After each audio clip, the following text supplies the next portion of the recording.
Bismillahirrahmanirrahim. Assalamualaikum warahmatullahi wabarakatuh.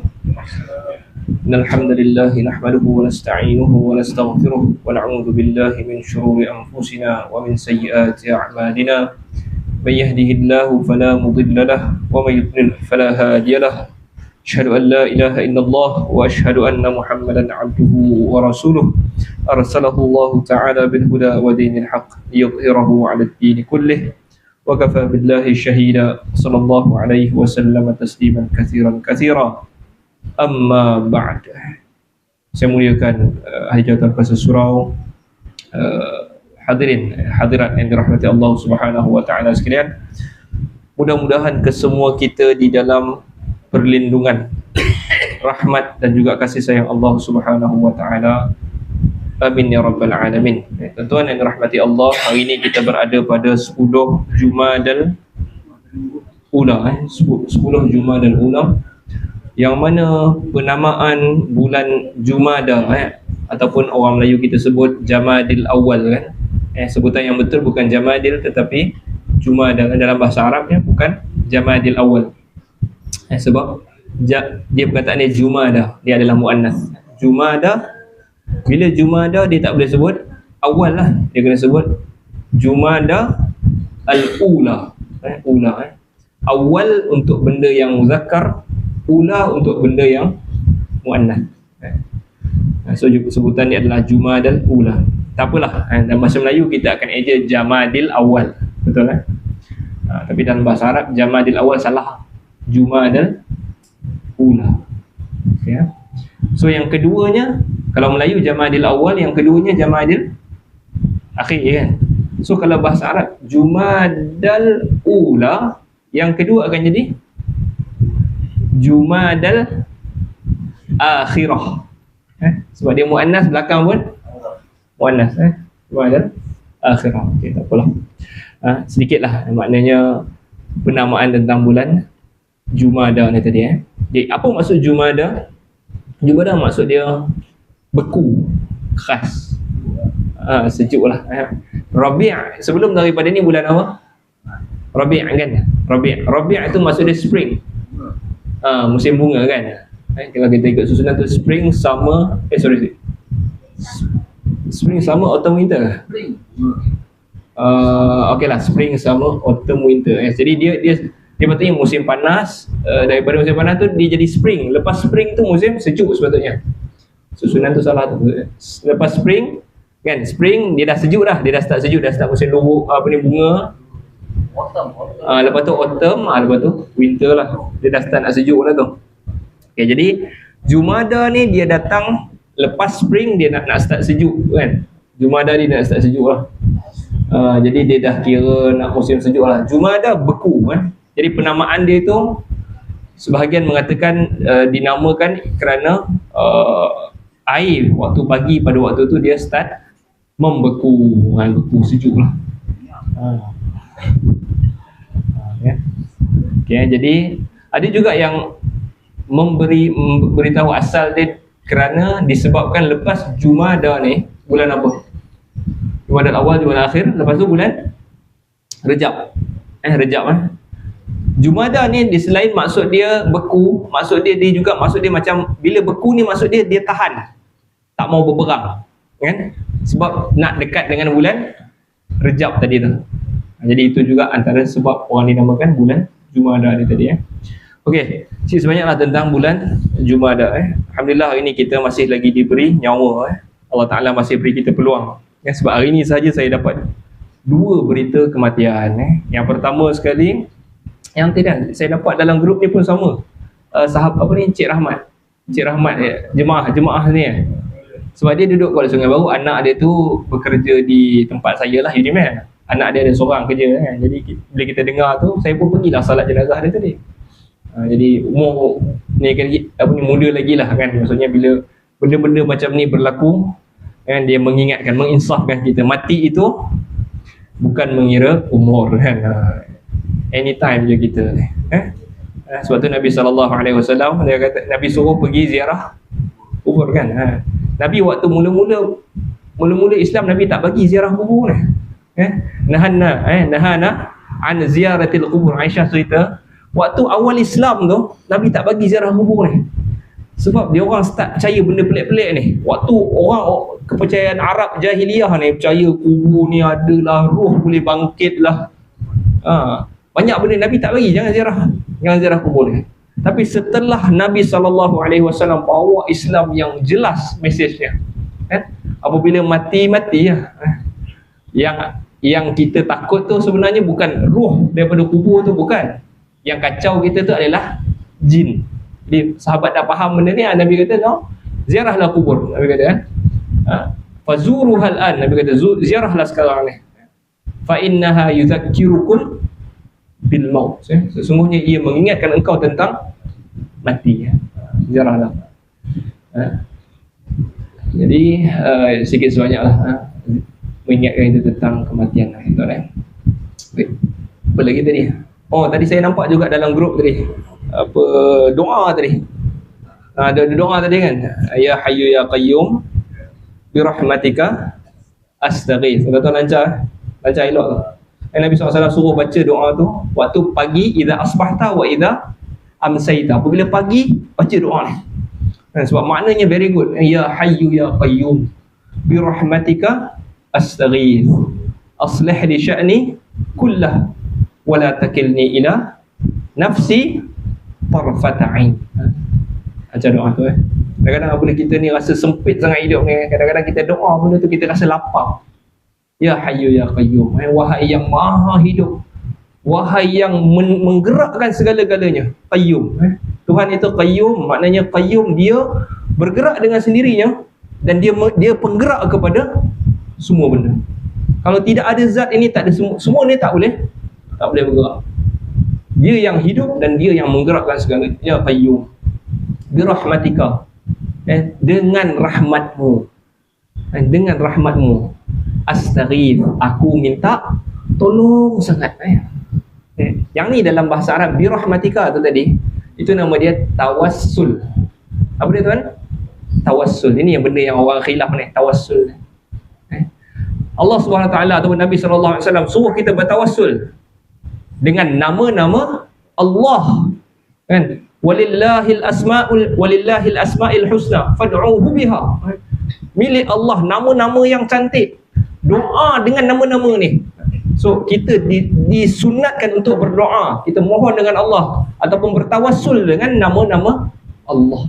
Yang tu yang kita disuruh. Tawassul dengan nama Allah. Betul, bertawassul dengan amalan salih. Tawassul dengan amalan salih. Ya Allah, hari tu aku ada tolong seorang tu, ya Allah. Seperti mana hadis yang Nabi SAW cerita, 3 orang yang tersangkut dalam gua. Jadi seorang ni cerita, ya Allah, kalaulah kebaikan yang aku buat kepada mak ayah aku hari tu, kau terima, kau tolonglah aku. Itu tawassul. Itu tawassul. Terangkat pintu gua tu sikit. Seorang lagi cerita kebaikan, terangkat pintu gua. Yang tu tawassul. Jadi tawassul dalam yang syariatnya adalah tawassul dengan nama Allah. Minta dengan nama Allah. Minta dengan, ya Allah, amalan salih. Yang ketiga ni keadaan kita, ya Allah aku susah, ya Allah. Yang tu tawassul yang disyariatkan di dalam agama. Tetapi orang kita dia buat apa? Bukan orang kita, ustaz-ustaz kita dia ajar apa? Dia suruh bertawassul dengan benda-benda yang bukan-bukan, yang tak disyariatkan. Sebagai contoh, dia tawassul minta dengan Nabi. Nabi ni khilaf lah. Ada yang kata boleh, ada yang tak boleh. Tetapi kenapa kita nak bertawassul dengan Nabi? Kalau tidak ada contohnya. Ada yang kata boleh, ada yang kata tak boleh. Sebagai contohnya, ya Allah, dengan kemuliaan Nabi-Mu ini, perkenankan doa aku. Itu tawassul dengan Nabi. Yang tu khilaf. Ada yang kata boleh, ada yang kata tak boleh. Kalau Nabi pun khilaf, tuan-tuan, apatah lagi dengan wali. Ya Allah, dengan keberkatan wali, kubur wali ni, yang ni lagi tak syariat, tuan-tuan. Lagi tak syariat. Itulah akidah yang kita nak bagi semua orang clear. Apa yang Nabi ajar tu betul lah.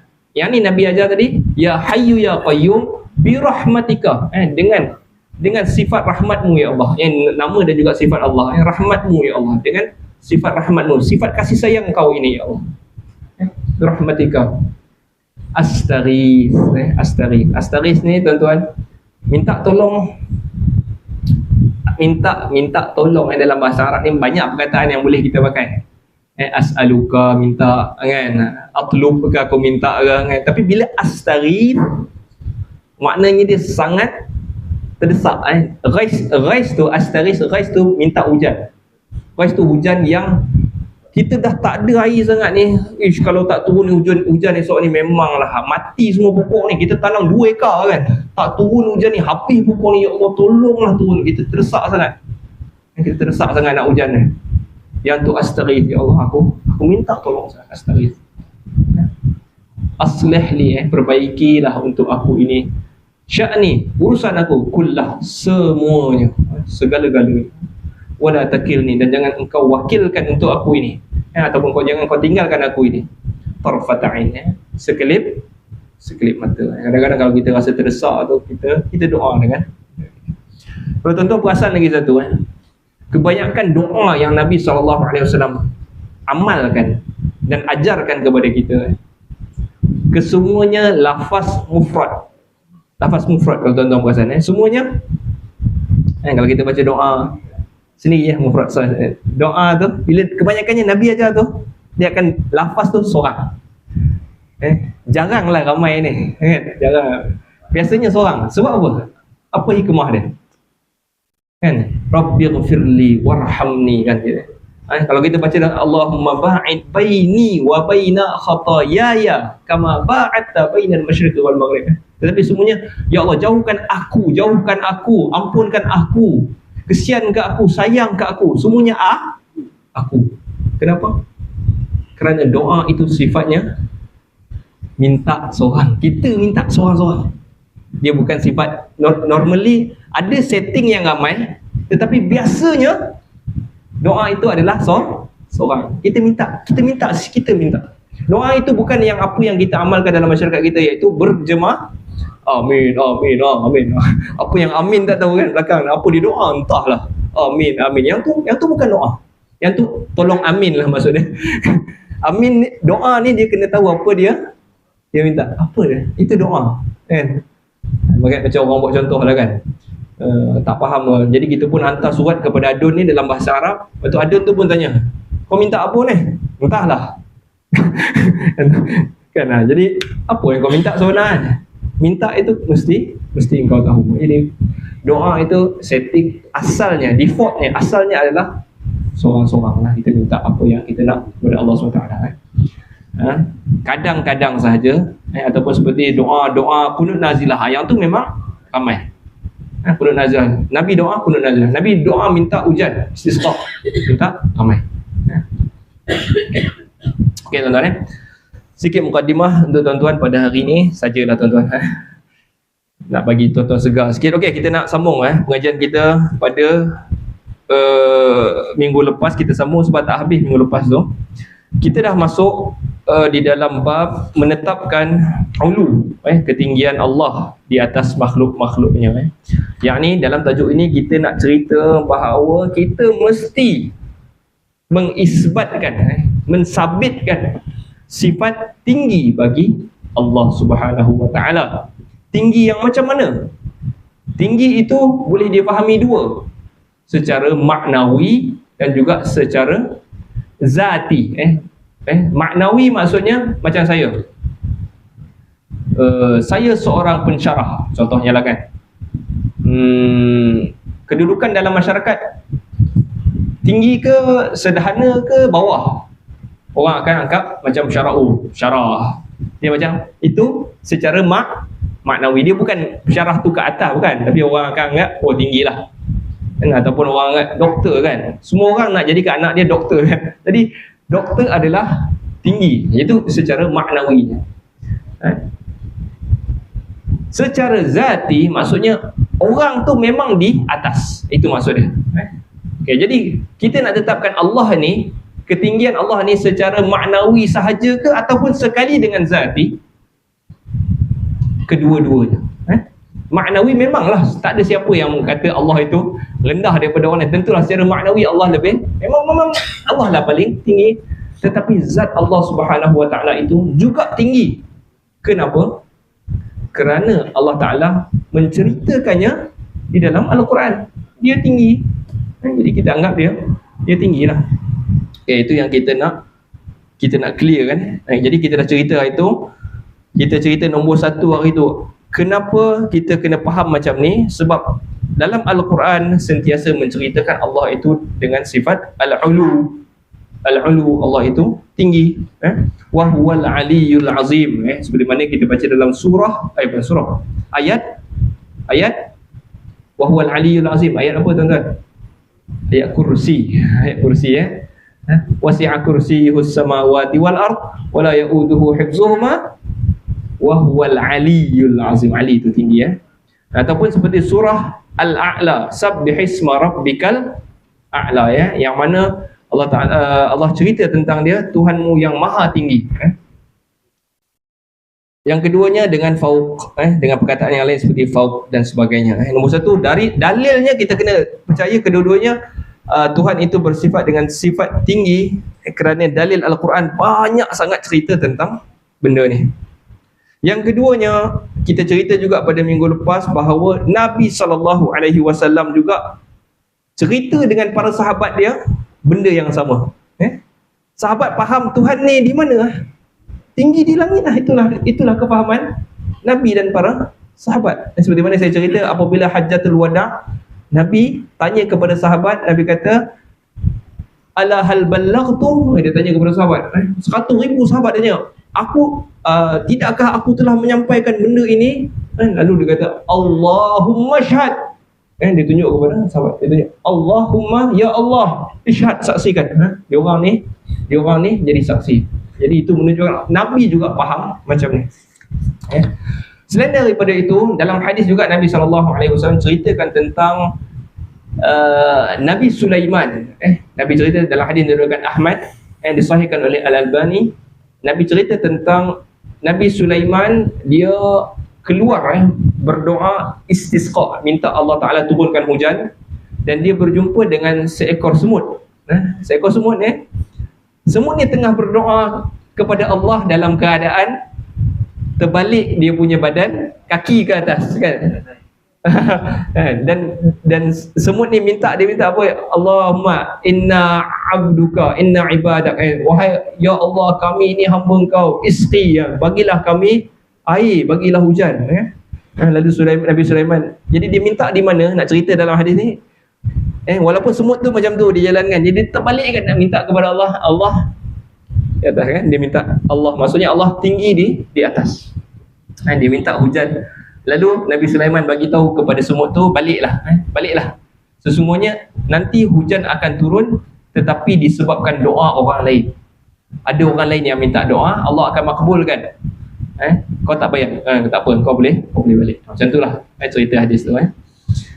Okey, selain daripada tu juga hadis, kalau dari segi hadis tentang hadis jariyah tadi, hadis jariyah yang Nabi SAW tanya kepada hamba perempuan, dia tanya kepada hamba perempuan tu, aina Allah, di mana Allah? Lalu di mana perempuan tu jawab? Dia jawab, fis sama, Allah di langit. Sebagian orang marah kita tuan-tuan. Ada golongan di Malaysia ni, dia marah kalau ada orang tanya aina Allah, di mana Allah? Dia marah, tak boleh tanya macam ni. Ini nak menyamakan Tuhan dengan makhluk. Sebab bila kita tanya di mana Allah, akan orang akan kata di atas. Dia kata di atas, di bawah, di kiri, di kanan, ini makhluk. Jadi soalan ni tak valid, dia kata. Ada tuan-tuan. Dia marah soalan ni. Sedangkan yang tanya soalan ni siapa? Siapa yang tanya soalan aina Allah ni tadi? Nabi tanya. Jadi tak valid ke soalan Nabi?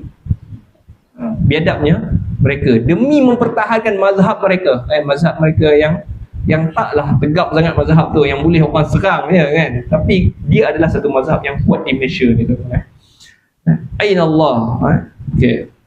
Baik, dari segi hadis itulah kefahaman kita. Yang ketiga, dari segi ijma', dari ijma' salaf, bagaimana golongan sahabat tabi'in memahami di mana Allah ataupun ketinggian Allah. Mereka kesemuanya memahami benda yang sama sebab mereka membaca ayat yang sama, mereka membaca hadis yang sama. Namun tidak ada tafsiran yang pelik-pelik di dalam tafsiran mereka, tak ada. Sehingga datang kurun yang ketiga, keempat ni. Kurun ketiga, keempat ni. Jadi start tu baru dia datang ayat Quran, tak boleh faham macam ni, tukar macam ni, takwil ni, datang kemudian tuan. Salah tak faham macam ni. Yang keempatnya, kenapa kita kena faham Allah itu tinggi? Kerana dari segi yang keempat, dari segi akal pula. Yang pertama tadi dari segi Al-Quran memang menunjukkan Allah tinggi, dari segi Nabi menunjukkan Allah itu tinggi, ijma' salaf Allah itu tinggi, salah pun faham macam tu. Yang keempat, dari segi akal pun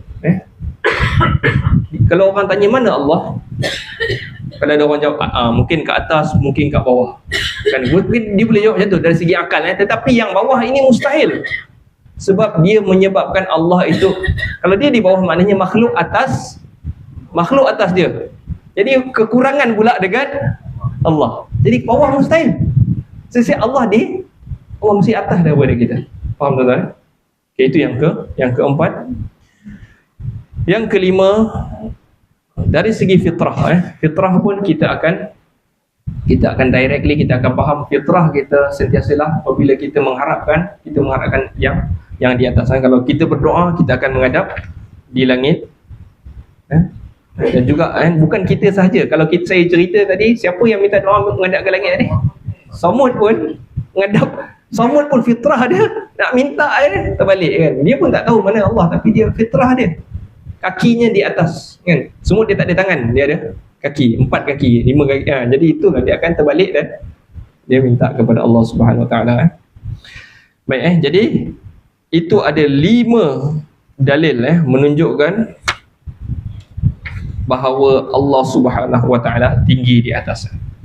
Baik, orang-orang yang mengingkari benda ni, kenapa dia ingkar? Dia kata kalau Allah berada di atas sana dengan zatnya, bererti Allah berada di suatu arah.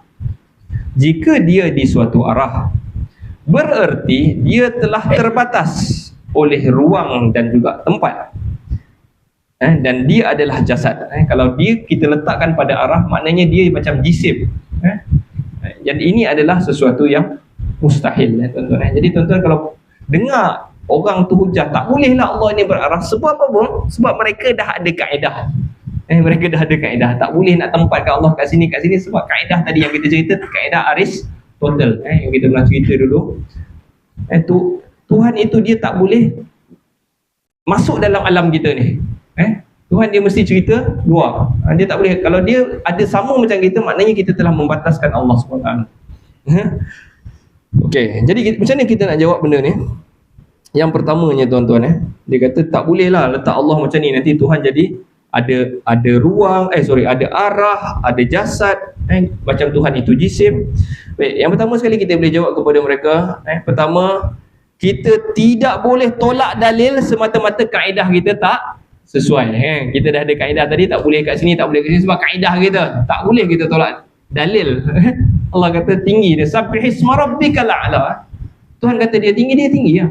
Tak bolehlah kita kata tak boleh tinggi sebab nanti dia ada arah. Sebab kaedah kita. No. Nombor satu, tak boleh tolak dalil hanya kerana kaedah kita yang sempit itu. Yang kedua, kalau apa yang kalian katakan itu adalah konsekuensi yang sahih. Kalau kita rasa kalau misalnya kita letakkan kedudukan Allah itu di atas, dia akan membawa masalah. Kan? Takkan Allah tak tahu. Takkan Allah membiarkan orang akan faham macam tu. Jadi maksudnya bila Allah kata atas, maknanya dia tahu sepatutnya tidak ada masalah. Engkau yang saja menimbulkan masalah. Tuhan lebih tahu mana nak diletakkan zat dia. Dirinya nak letak di mana, dia lebih tahu. Jadi jangan rasa macam tak boleh sebab kita rasa kan. Itu kita. Baik. Yang ketiga, kami bertanya apa itu batas dan jasad. Ni payah sikit nak explain. Okey, jadi apa yang you faham daripada perkataan batas jasad ni? Kalau you kata batas itu Maknanya kalau you letakkan Allah di atas, dia macam arah itu membatasi Allah SWT, yang tu salah ha? Allah di atas ha? Tak adalah arah itu membatasi Allah SWT. Tuhan itu dia mesti unlimited lah. Maknanya kita faham Allah di atas lah. Tak adalah kita kata arah itu telah menyelubungi Allah kan, arah itu atas, Allah ada dekat situ. Tak, bukan itu maksud kita. Allah di atas, tinggi di atas dah. Tak perlulah ada arah kan. Kalau otak you dah masalah, you cuba nak memasalahkan orang lain, itu salah you lah. Ya tuan-tuan. Yang kedua, apa yang you faham tentang jasad, jisim ni? Kita tak boleh cakap macam ni, nanti Allah itu jadi macam jisim, jasad. Kalau you faham jasad itu, apa maksud jasad? Kita kena tanya dia, jasad tu apa? Oh, jasad tu ada daging, ada kulit, ada tulang. Yang tu bukan lah, itu bukan Allah. Tapi kalau maksud you, perkataan jasad itu adalah menggambarkan suatu zat, satu benda. Betul lah. Itulah Allah SWT. Tapi kalau you kata jasad itu dia ada, dalamnya ada atom-atom, ada molekul-molekul, yang tu bukan lah Allah SWT. Kan? Jadi dia yang berfikir macam Allah itu sama dengan makhluk, lepas tu dia kata orang menyamakan Allah dengan makhluk, tuan-tuan. Faham tuan-tuan? Boleh tuan-tuan. Okey. Habis nak cerita ni, saya nak sampai kat tuan-tuan ni, sebenarnya dia adalah nak bagi tahu Tuhan itu tinggi. Tuhan itu tinggi dari segi maknawi dan juga zatnya. Zat. Baik, kita baru ayat yang pertama. Kita ada 6 ayat. Kita ada 6 ayat. Kita baru pada ayat yang pertama nak ceritakan Tuhan itu maha tinggi. Okey, ini kita masuk, kita cuba habiskan bab ketinggian Allah SWT. Baik, kita masuk pada ayat yang kedua, nak bagi tahu Tuhan itu maha tinggi.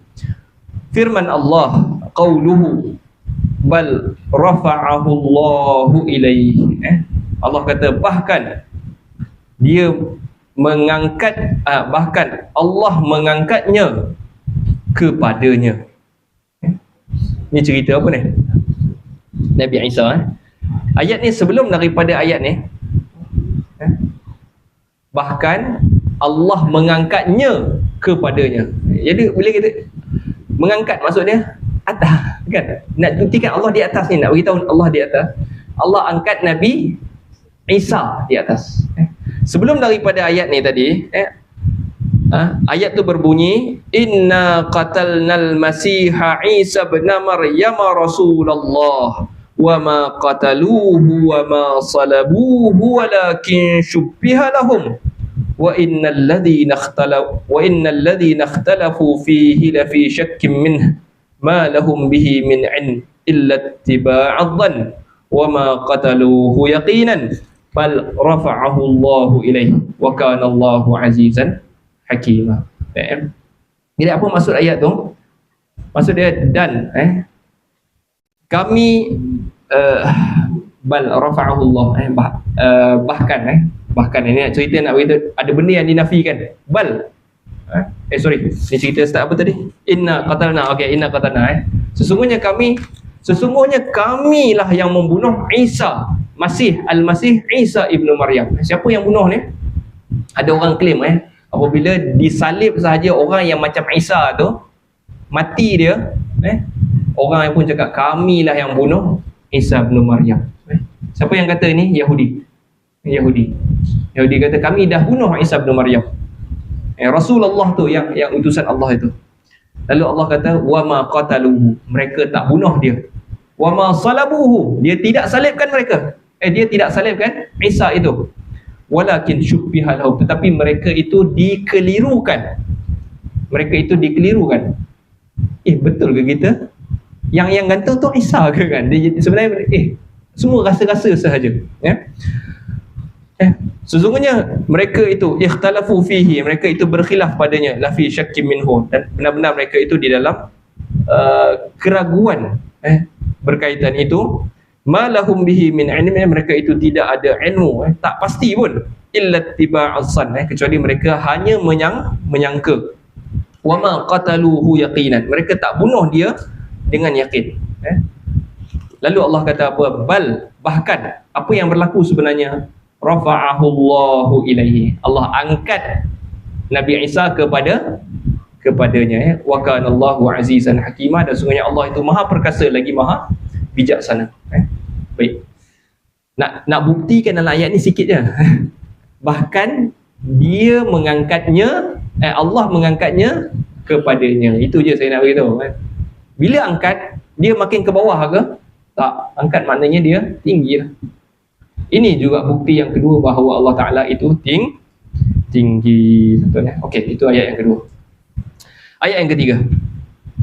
Wa qawluhu ilaihi yas'adul kalimut tayyibu wal 'amalus salihu yarfa'uhu. Kepadanya lah naik perkataan-perkataan yang baik dan amal yang soleh dinaikkannya. Okay. Jadi Allah kata perkataan-perkataan yang baik ini naik. Dia tak turun, dia tak ke tepi, dia tak ke kiri, tak kanan, dia naik. Ini juga hujah bahawa Allah SWT kepadanya naik perkataan-perkataan yang baik. Apa maksud perkataan-perkataan yang baik di dalam ayat ni? Perkataan-perkataan yang baik itu adalah zikir. Perkataan yang baik, kalau kita berzikir, perkataan itu naik. Sebenarnya bukan perkataan yang baik saja naik, perkataan yang buruk juga naik. Okey, tak apa. Perkataan baik ni apa? Zikir, membaca Al-Quran, ilmu, kita menyampaikan ilmu, ataupun kita menyuruh kepada yang ma'ruf, kita melarang orang perkara yang mungkar. Kesemua ini adalah perkataan yang baik, yang naik di sisi Allah Subhanahu Wa Taala. Amalan-amalan ni tadi semua naik di sisi Allah SWT. Sehari berapa kali amalan kita dibawa naik? 2 kali.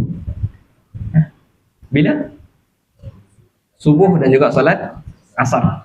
Subuh dan juga asar. Jadi itu 2 kali amalan kita dibawa naik kepada Allah Subhanahu Wa Taala. Naik. Apa tadi saya cakap? Perkataan yang buruk juga naik sebenarnya, tuan-tuan. Tapi yang buruk ni dia lain macam sikit. Nabi kata, lepas tu Nabi kata la yarmu rajulan bil kufri wala bil fusuqi illa irtadda ilaihi illam yakun sahibuhu kadzalik.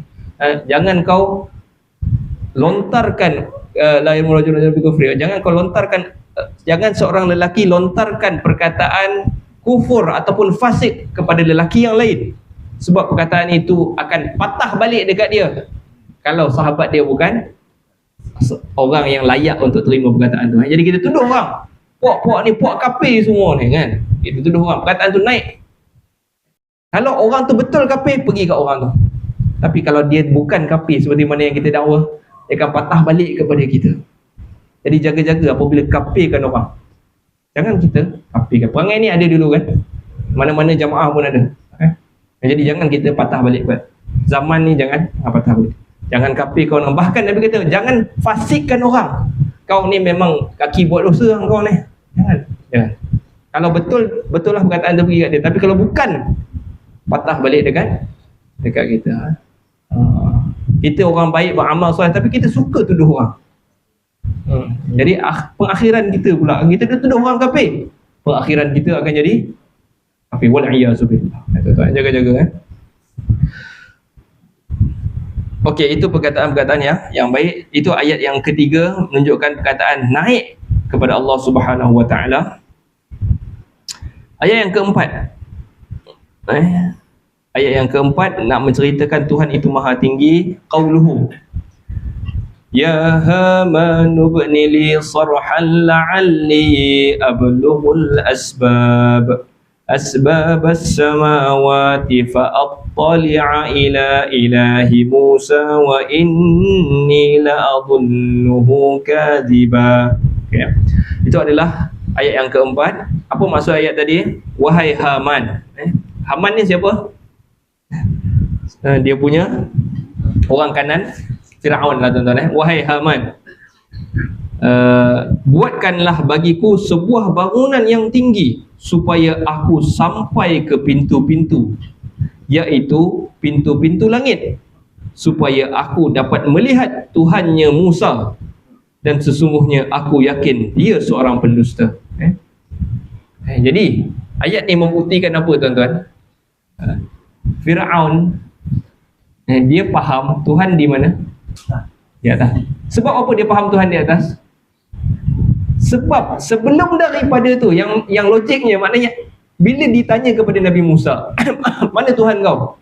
Musa kata Tuhan aku di langit. Sebab tu yang dia kata, Haman, orang kanan dia, menteri dia kan, pergi buatkan aku membuatkan aku bangunan, aku nak panjat, nak tengok Tuhan Musa. Dan aku rasa Musa ni pun bohong kan ni, kan ada kat atas kan. Jadi kefahaman Nabi Musa ataupun cara Nabi Musa explain kepada orang-orang kafir zaman tu pun menyebabkan orang zaman tu faham Allah kan? Nampak Jadi apa yang kita faham ini bukan sekadar Nabi dan sahabat, bukan Nabi Muhammad dan sahabat saja faham macam tu, tetapi Nabi Musa sebelum daripada tu pun faham macam tu. Firaun bukan orang bodoh kan. Kalau Firaun ni bodoh, explain tak faham-faham, betul lah. Firaun orang bijak kan. Kalau tuan-tuan nak belajar, ada orang cuba bagi cadangan kalau nak kaji ahli politik yang paling bijak, kaji Firaun. Tuan-tuan akan tengok kisah dia dalam Firaun ni macam mana dia tarik balik crowd. Orang dah start tak sokong dia tarik balik. Apa pandangan kau? Dia minta pandangan orang. Dia adalah politician yang bijak, Firaun ni. Dia adalah seorang yang bijak. Cuma dia engkar selepas petanda, petunjuk yang Allah Ta'ala dah bagi satu petunjuk, tak mau percaya. Datang dia tak mau percaya. Dia adalah antara orang yang paling engkar lah.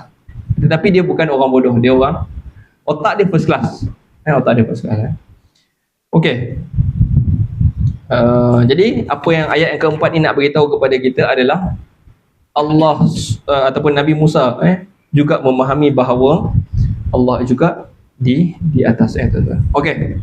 Ayat yang kelima dan keenam nak membuktikan Allah Subhanahu Wa Taala di atas adalah A'udzu billahi minasyaitonir rajim. Ini adalah ayat yang tuan-tuan akan lancar. Itu dalam surah Al-Mulk. أأمنتم من في السماء أن يخسف بكم الأرض فإذا هي تمور أم أمنتم من في السماء أن يرسل عليكم حاصبا فستعلمون كيف نذير. Jadi apa maksud ayat ni? Apakah kalian merasa aman terhadap dia ataupun siapa yang berada di langit, bahawa dia akan menenggelamkan, menimbuskan kamu dengan bumi ini, sedangkan bumi pada waktu ketika itu sedang bergoncang. Allah Ta'ala bagi ancaman ni, kau buat tak peduli dengan suruhan aku, dengan perintah aku, dengan peringatan ni kau tak peduli. Kau rasa kau boleh hidup aman ke dengan siapa yang di langit itu? Dia akan timbus kau daripada bawah. Okay, sambung ayat tu. Am amintum man fis sama, ataupun kau rasa aman terhadap siapa yang berada di langit itu, ayyursila alaikum hasibah, yang akan mengutuskan kepada kamu ribut, yang bersama dengan ribut itu hujan batu. Fasata'lamuna kaifa nadhir. Kamu akan tahu nanti bagaimana akibat mendustakan peringatan Allah SWT. Kau rasa aman? Okey, dahsyat ni. Pertama sekali Allah Ta'ala warning. Warning tu kau rasa relax ke? Kau rasa kau aman ke dengan siapa yang di langit? Pertama sekali warning tu daripada bawah kan? Warning daripada bawah ni, maksudnya kau tengah hidup aman ni, tiba-tiba tanah ni timbus kau daripada bawah. Ataupun daripada atas, kau tengah hidup aman, datang ribut dengan hujan batu. Itu warning. Tetapi apa yang kita nak cerita dalam ayat ni adalah man fis sama. Siapa man fis sama tu? Siapa yang di langit tu?